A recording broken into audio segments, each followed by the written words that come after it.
This program contains dramatic reenactments and material that may be disturbing to some audience members. Viewer discretion is advised. On Mount Everest, a climber slips into unconsciousness at 28,000 feet. I was on the edge of death. Unable to save him without risking their own lives, his Sherpa guides leave him for dead. But he's still alive. Suddenly, I was in the real world, on this precipice. Now he faces the impossible.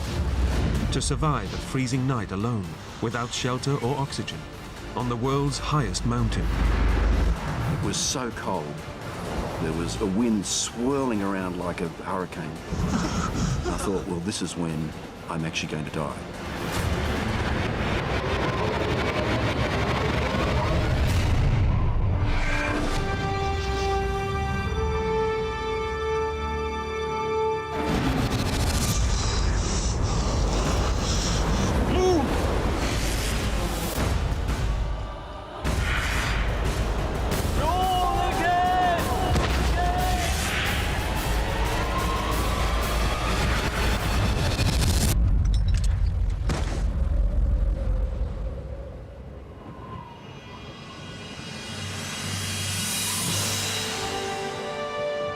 Mount Everest, the highest place on Earth. It's the holy grail for mountaineers and a lifelong obsession for Australian climber Lincoln Hall. My fascination with Everest began in the 1980s. I became so obsessed with climbing that I just kept going as far with it as I could.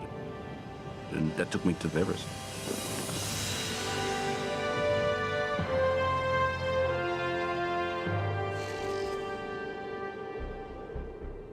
In the early hours of the morning, he's going to make a summit attempt. But it won't be his first. 22 years ago, Lincoln got to within 1,500 feet of the summit before conditions became too dangerous and he was forced to abort his climb. When I got down to the base camp, I was overwhelmed by disappointment. It was almost like a poison. I just couldn't let that happen again. But now, aged 50, and with a wife and family, Lincoln knows that this is his last chance. Having a family made a huge difference to Lincoln. Even though this had been his dream for a couple of decades, not coming back wasn't an option. I'd just turned 50 and I was nowhere near my strength that I'd had back in my heyday. And I knew that the only way I was going to get through this was through the strength of my mind. Okay, Georgie, let's go, mate. It's close to midnight, and Lincoln prepares to leave the pre-summit camp with his Sherpa guides. In front of them lie 1,800 vertical feet and an arduous 9-hour high-altitude climb. I had a feeling that I was attempting the impossible. And Lincoln knows that this year alone, 10 climbers have died trying to reach the summit.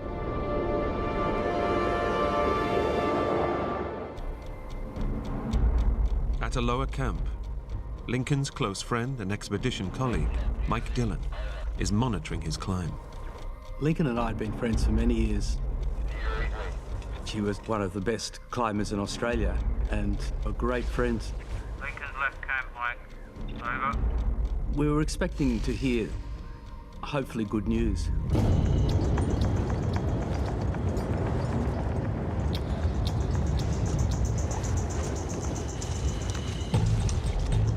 Lincoln is now climbing in what's known as the death zone, an altitude starved of oxygen, where every step is a test of endurance.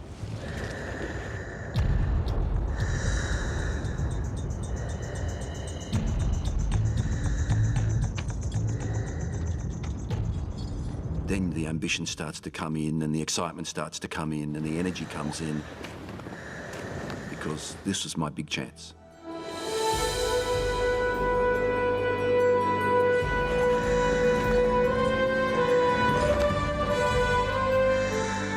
was wonderful. There were stars everywhere and it just felt like you'd already left the planet.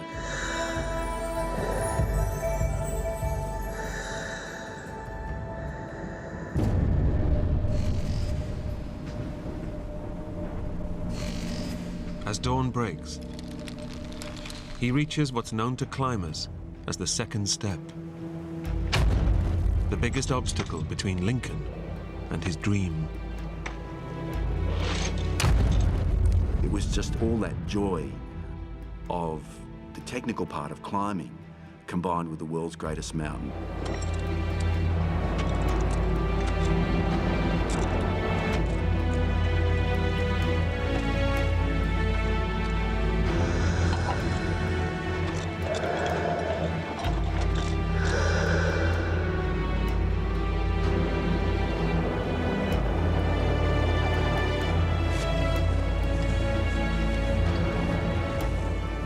And the mountains had started to take shape.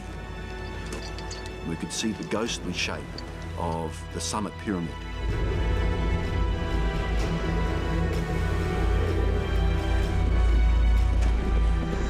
With the summit of Mount Everest within my grasp, the amount of effort I was going to have to put in didn't really matter because I knew I did have that energy within me to get to the summit.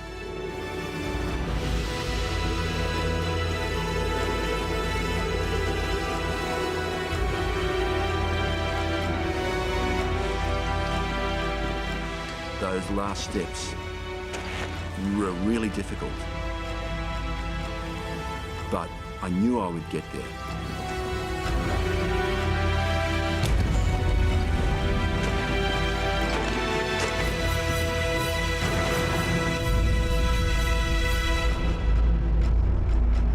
Lincoln has made it to the summit of Everest.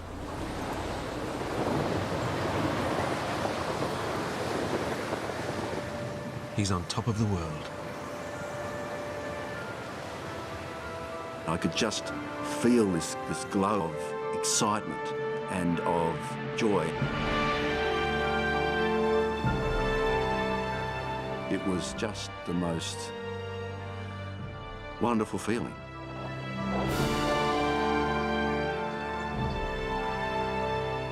"25 years since I'd started thinking about Everest, and finally I was here.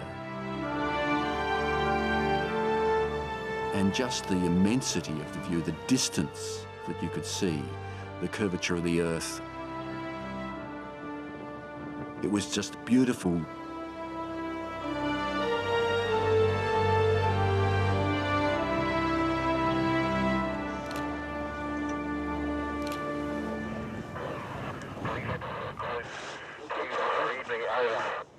I was just walking past the communication tent when I heard his voice. Lincoln, it's Mike, over. I can't believe we're here.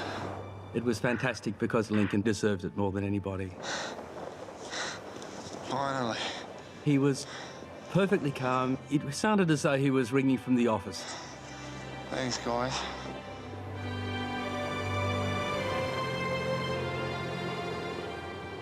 Just remember, though, you're only halfway there, okay? We'll celebrate when you get back, over. Somebody has to remind you that although it's a beautiful view, get down is the crucial thing, and get down quickly. When you get to the summit, you're only halfway there. Reaching the summit isn't being a good mountaineer, it's coming back home every time.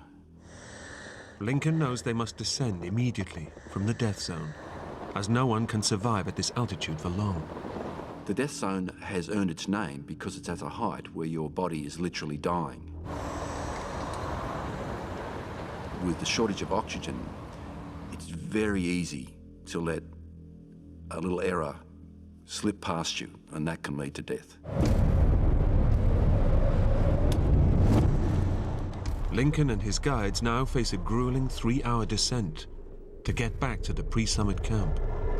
That extra energy that you had from achieving your ambition, suddenly you don't have that ambition and you're just filled with tiredness.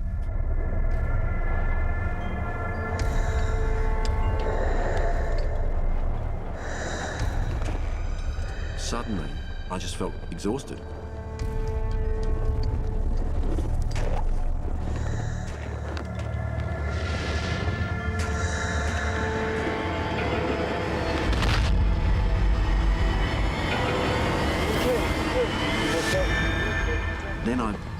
became overwhelmed with lethargy.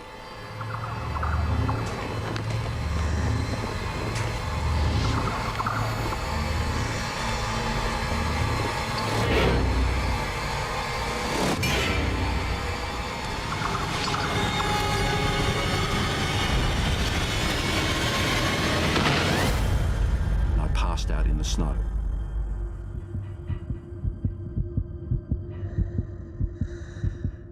Suffering from a severe form of altitude sickness, oxygen starvation is causing blood vessels to leak fluid into Lincoln's brain. I couldn't live in this oxygen-starved environment for very long at all. If he doesn't get up and get down the mountain fast, he'll die.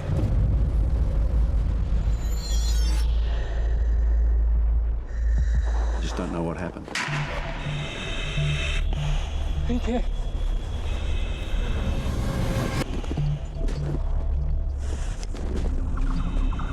Third lift to base camp. Dorsha, this is Mike from base camp, over. Lincoln is down.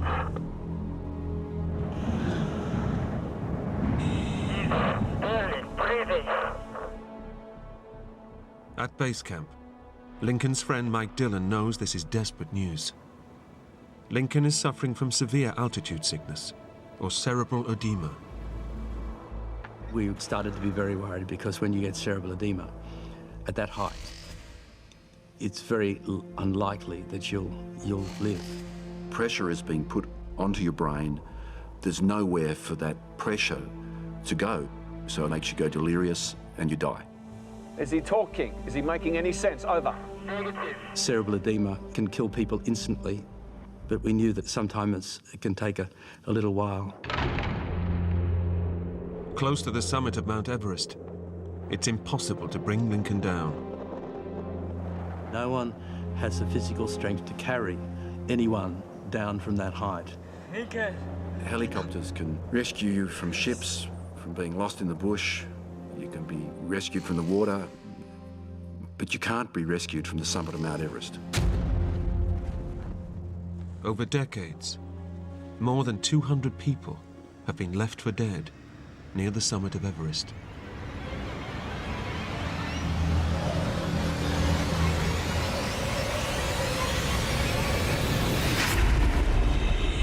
Suddenly, I was back Lincoln.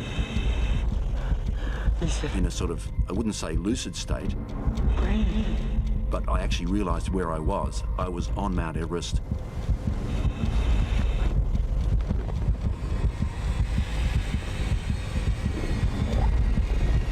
He's getting up now. He's getting up.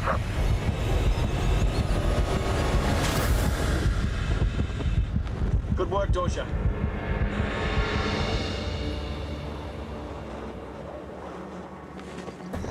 I was lucid enough to realize that I really had to get down as quickly as I could. But the fluid causing pressure on his brain is now leading to a dangerous loss of physical control. I was going incredibly slowly. I could hardly walk. I was just so weak. Everything was difficult. I would tell my legs to move and they wouldn't. And I'd force them to move and I'd take the other leg and do the same thing.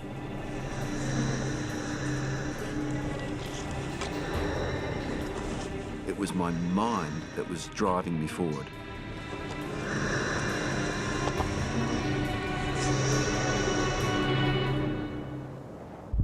Somehow, Lincoln manages to make it back to the second step. But this means rappelling down a sheer rock face at 28,000 feet above sea level. That's the dangerous place. It's a make or break it point, and often it's a place where people die. And Lincoln's mental state is getting worse. I was in a trance. I was just incredibly confused. Another Sherpa is at the second step. And I wondered what he was doing there. A climber that he was guiding to the summit has died just below them. Already confused, the news pushes Lincoln over the edge. It was such a shock that I fell to pieces.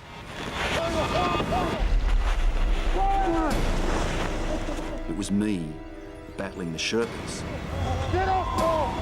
I was really on the very edge. It's an 11,000-foot drop. That's where I wanted to jump. I was trying to jump off the face. I had gone delirious.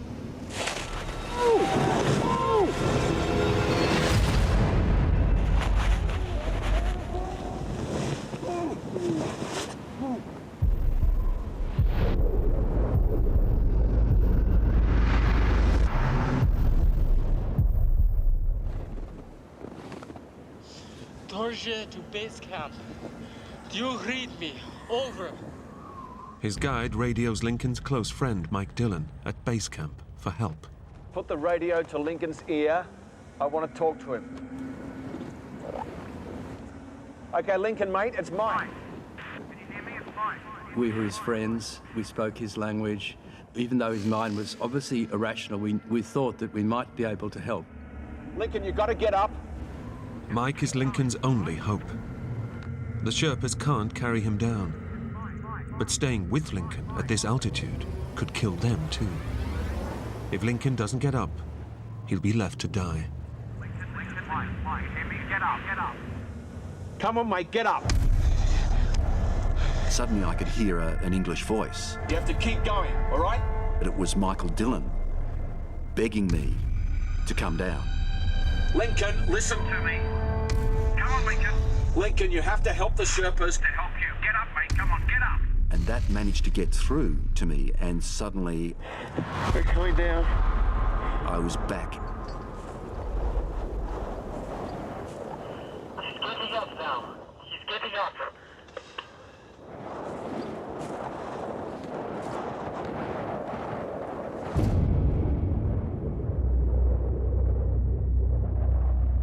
But now Lincoln must rappel down the treacherous second step. And this time, he's on his own. And I needed to descend that using a rope, and there was a ladder. I started going down the rope. Lincoln!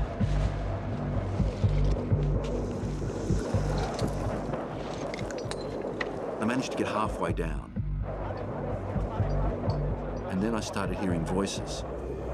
And suddenly, I became incredibly frightened.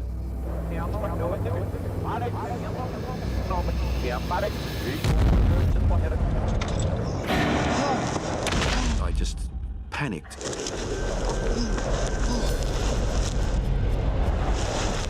I was just incredibly scared. My immediate thought was that I'm going to die. Lincoln loses consciousness again, suspended at 28,000 feet. And then Lincoln, listen to me. Lincoln, listen to me. Your mind is not Hey, working. Dylan. Happy birthday, mate. I was hallucinating. Change your way, change your way. There was sort of a silence.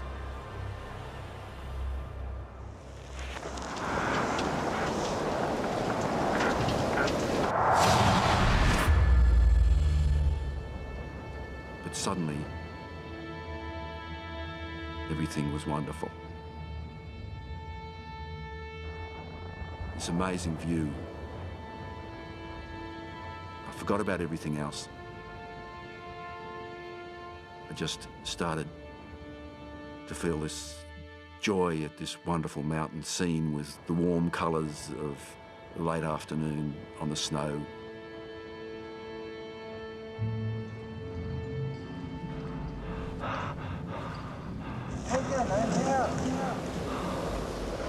When I realised where I was, I'm here. We must go down.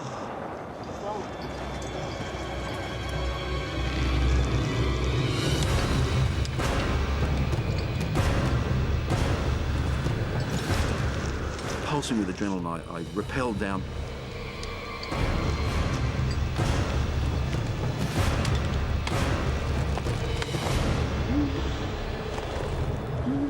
Against the odds, Lincoln makes it down. And I just felt incredibly relieved.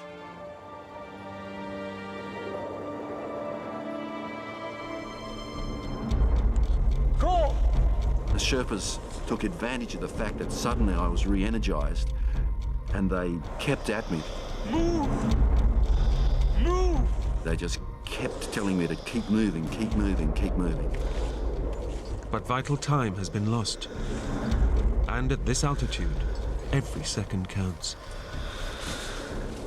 We knew that they'd run out of oxygen by now. We knew that meant all the effort of trying to get Lincoln to come down was exhausting everyone. It was probably the key factor that was going to kill Lincoln.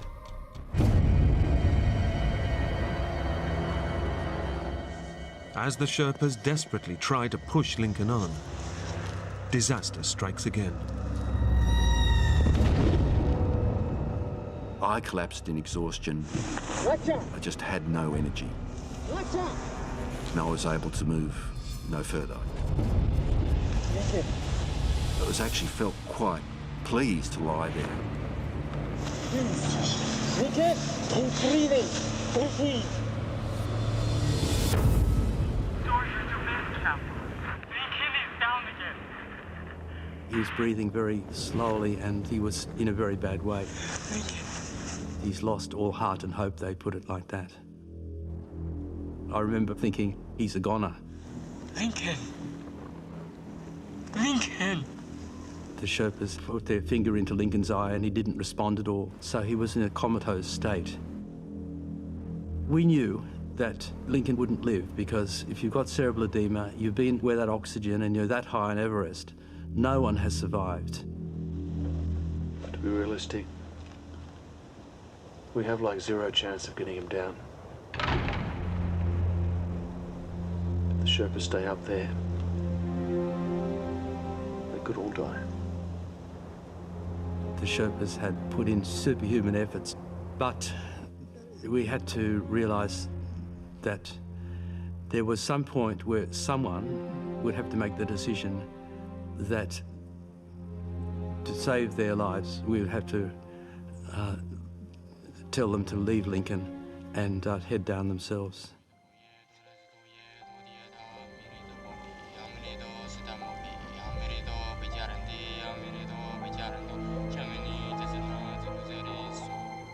The Sherpas say a prayer and collect Lincoln's belongings to return to his family. Lincoln Hall is left for dead.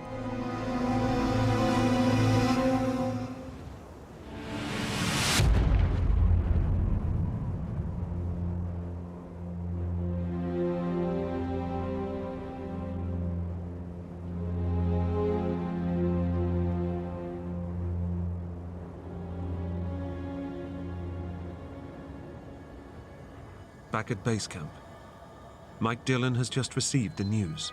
His close friend is dead. We were in shock. We didn't quite know what to do next. But we did know we had to tell Lincoln's wife, Barbara.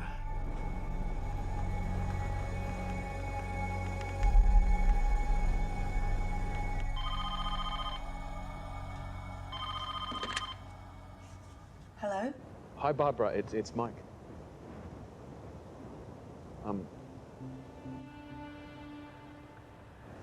Look, I've got some bad news. Lincoln passed away about 20 minutes ago. I just felt an incredible hollowness, as though really part of me had died as well. I'm so sorry. I just felt just numb.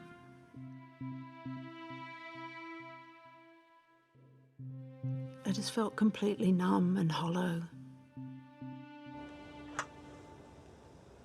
When it finally reached its ultimate conclusion that he's dead, then it's still a dreadful shock.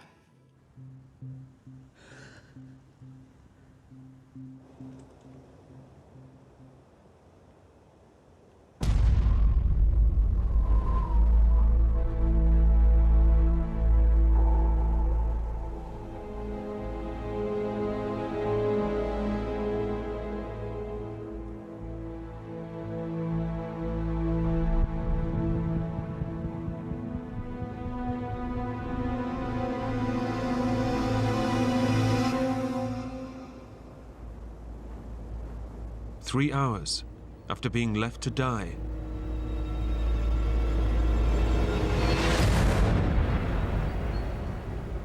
Lincoln emerges from his comatose state. I felt completely disoriented. I was exhausted, dehydrated. I'd been left for dead, and I was still there. I was still alive.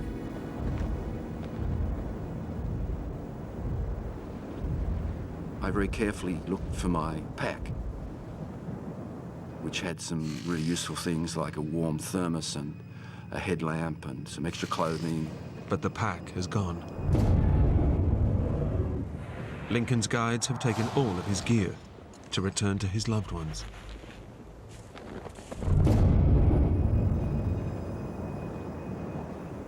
My immediate thought was that I'm going to die. Having been left for dead with no shelter and no oxygen, how could I possibly survive up here?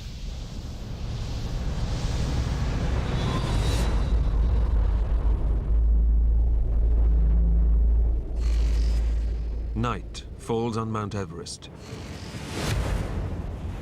And Mike Dillon has no idea his best friend is still alive.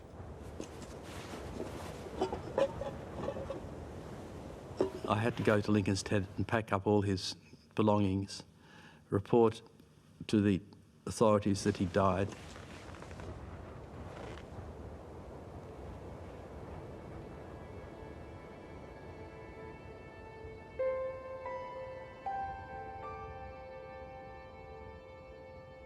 We hadn't really taken in Lincoln's death, really, to be honest.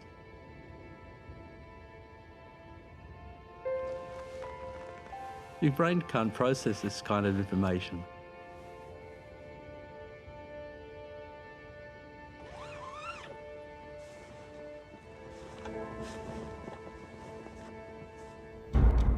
As the night wears on, the temperature plummets to minus 25 degrees.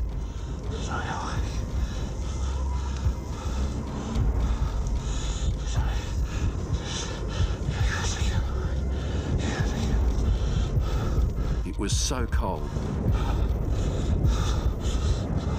There was a wind swirling around like a hurricane. Exposed near the summit, Lincoln is now at serious risk of hypothermia.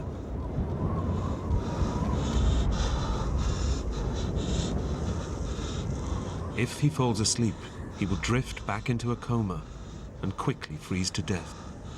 Staying alive meant staying awake. I kept telling myself, just stay awake. Just stay awake.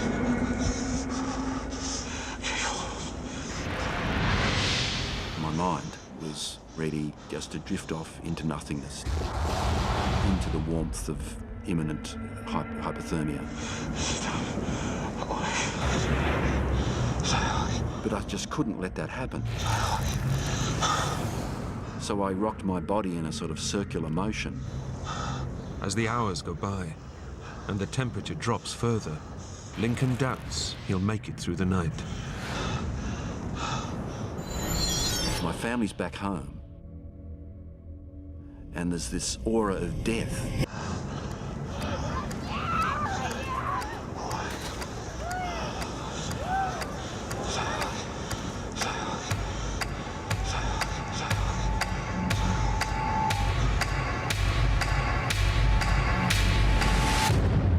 As Lincoln barely clings to life, his grieving wife and sons are back in Australia. Eventually, I fell asleep, and I had a dream that I could see Lincoln walking towards me very, very clearly. And he was smiling. And it was such a lovely vision. I just woke up full of joy that he was coming back. And then the awful truth hit me. I just felt incredibly cold and numb. And I could hear especially our oldest son crying himself to sleep.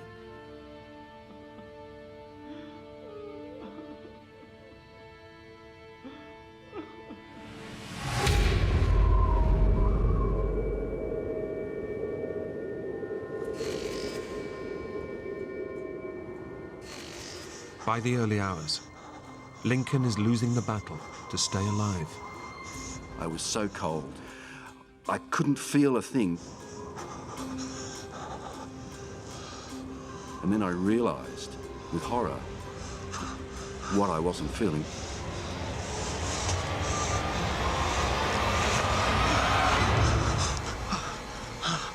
What I wasn't feeling was my fingers.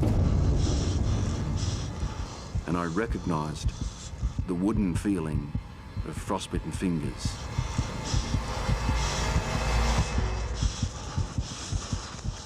My fingers were frozen solid. But frostbite is not the only sign that hypothermia has now taken a deadly hold. I felt too hot, and I began undressing. Feeling too hot is a symptom of advanced hypothermia and a sign that Lincoln is close to death. It was the beginning of the end.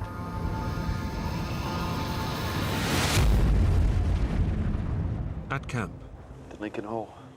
Lincoln's friends paid tribute to him. Lincoln. Hundreds of people have died on Everest, but we thought it was never going to happen to Lincoln.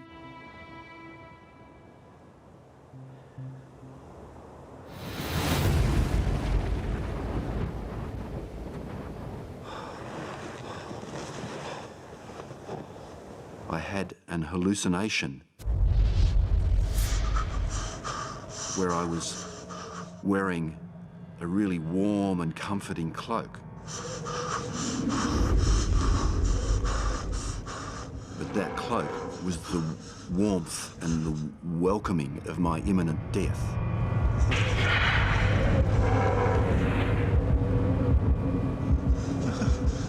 And I thought, well, this is when I'm actually going to die.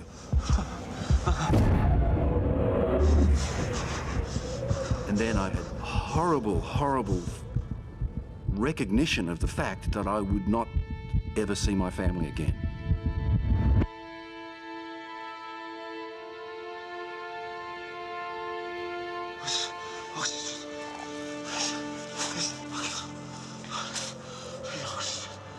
I could not accept that. Because if I died, my family would be destroyed. I love you, Barbara. You know that. Love was the overriding emotion.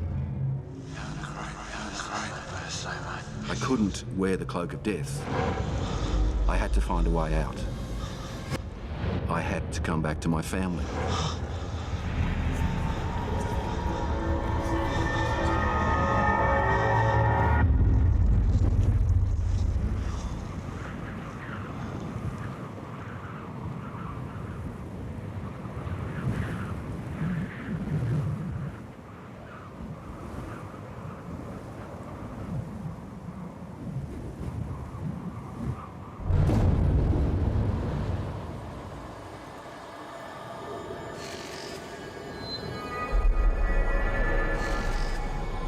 It's been 12 hours since Lincoln Hall's lifeless body was left to die.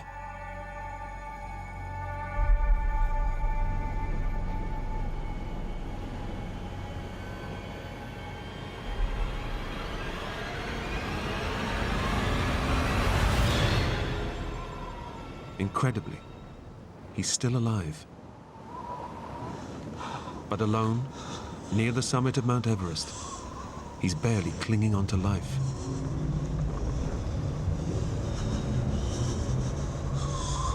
The earth was beneath my feet, and I thought, that can't be right. That can't possibly be right. This huge mountain can't be moving. Therefore, I must be on a boat.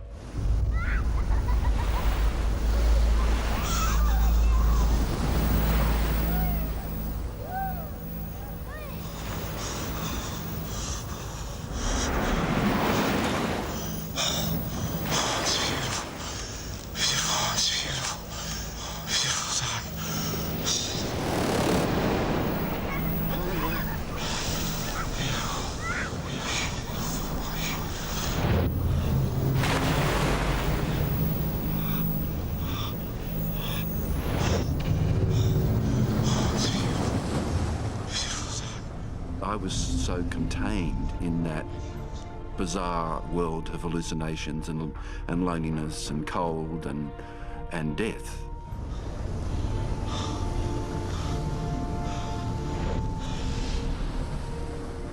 I didn't know where I was.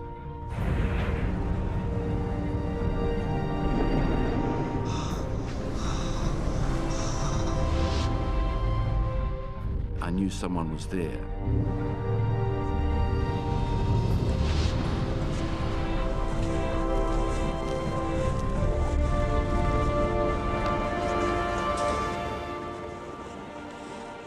It was all very confusing because I'd been living in a very intense world of being alone and coping with that, and suddenly there were other people who'd come from somewhere. Leading one of the very last climbing parties of the season, Everest guide Dan Mazur has found Lincoln by chance. That was actually the last day that there was anyone else on the mountain. Those 4 final climbers would have been expecting to step over my dead body.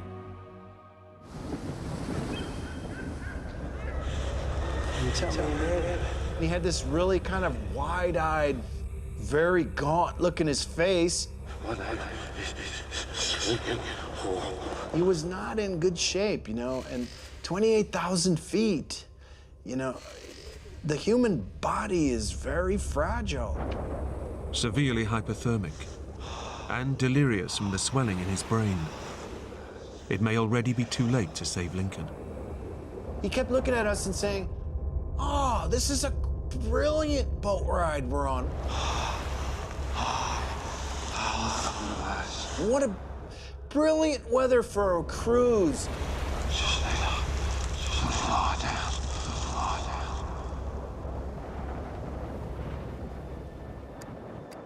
Dan recognizes the deadly symptoms of cerebral edema. He gives Lincoln oxygen to help alleviate the pressure from his brain, and chocolate to raise his blood sugar levels.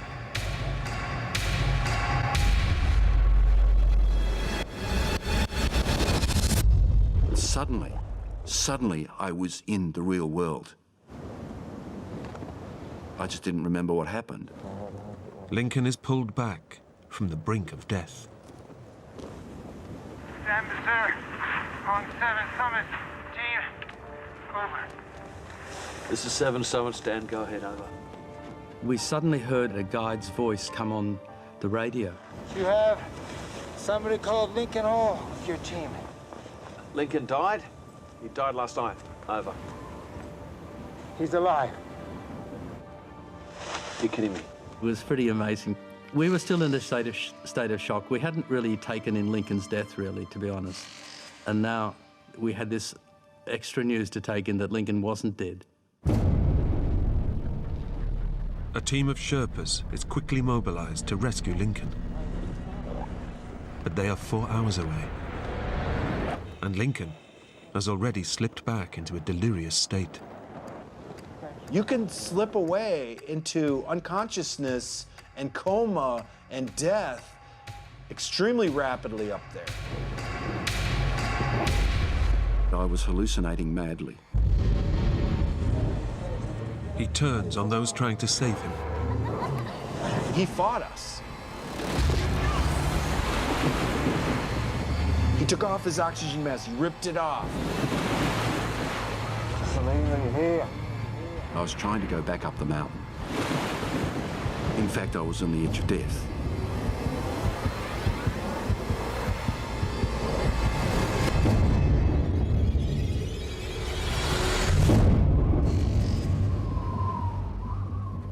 Finally, 2 Sherpas arrive from camp to try and bring him down. Already exhausted from a 4-hour ascent, Lincoln's life is now in their hands. The Sherpas had no idea of how fragile I was.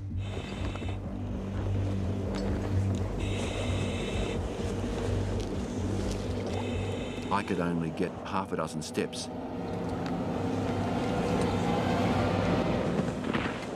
Before I had to collapse in the snow. The Sherpas must now get Lincoln down 7,000 feet.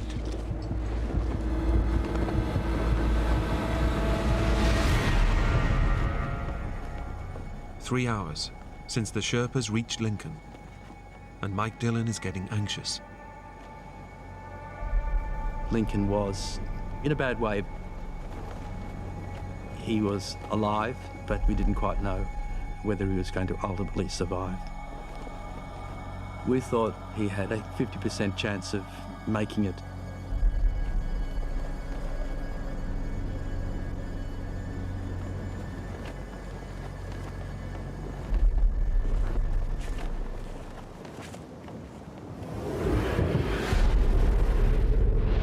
And as another night falls, Lincoln's progress is painfully slow. The Sherpas know that their lives are now on the line. I was saying we have to go more slowly. Move! Go! And they were saying, no, you have to go fast. They push Lincoln hard.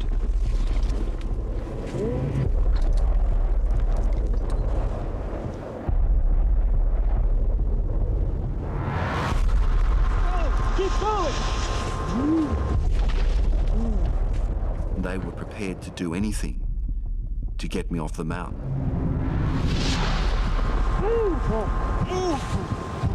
I said go! I could tell from the tone of their voices that they were tired and exhausted and they didn't want to be there. Move!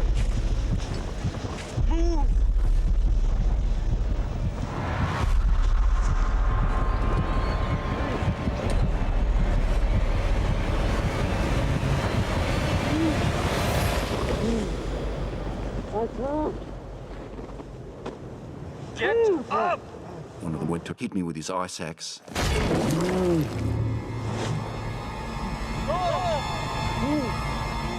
They were prepared to do anything to get me off the mountain.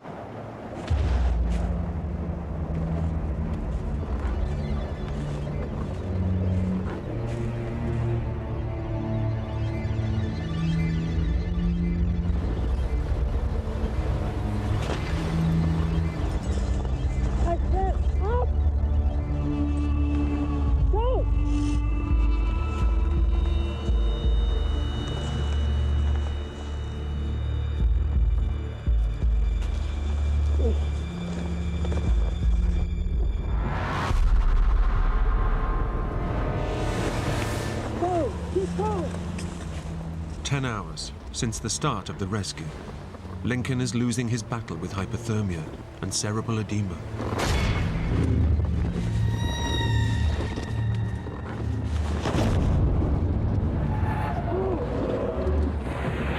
Lincoln finally gives up. I was able to go no further.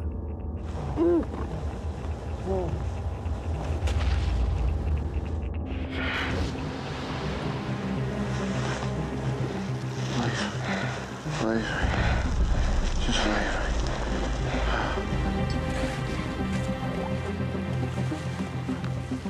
Barely conscious, the Sherpas push Lincoln on.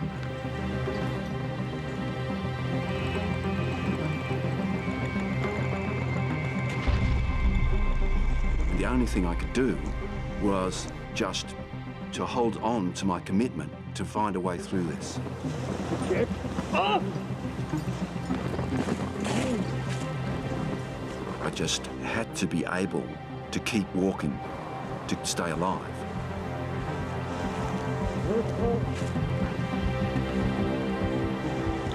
But I was going to do it. I was going to get back so I could get home. We're close, Lincoln. We're close.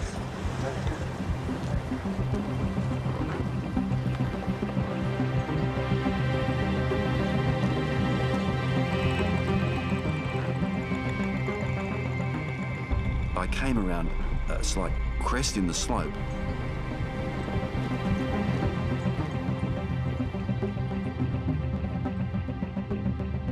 And I thought, this is it.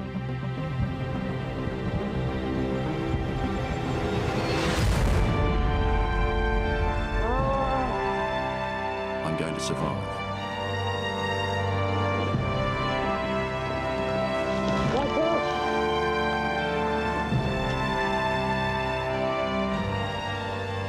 was just a flood of relief.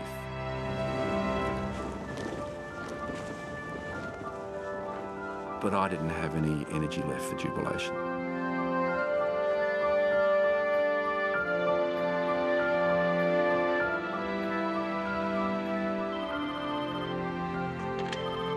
Hello? Hi. Lincoln?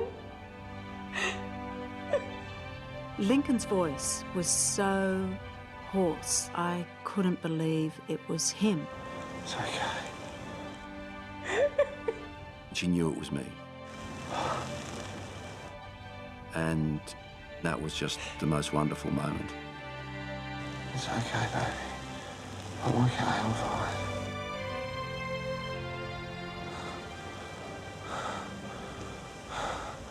I love you too. I came so close to destroying the family that I loved so much that I vowed that I would never let anything like this ever happen again. At great personal risk, the Sherpas saved Lincoln's life. I really wanted them to know that they'd saved my life and that I would be forever grateful.